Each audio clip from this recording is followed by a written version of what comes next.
ดีว่าผู้ที่ชุมนุมเขาก็เป็นผู้ชายทั้งนั้นนะคะก็อาจารย์ไปสอนเกี่ยวกับจริยธรรมอะไรนี้ได้น้อยให้กับออฟฟิศฟัง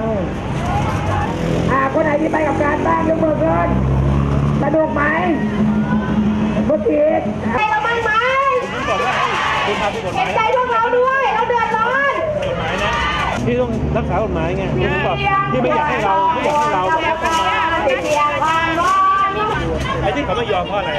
เพราะว่าให้เราให้พวกเขาเพื่อนกะเช้าใครยังไม่มางาน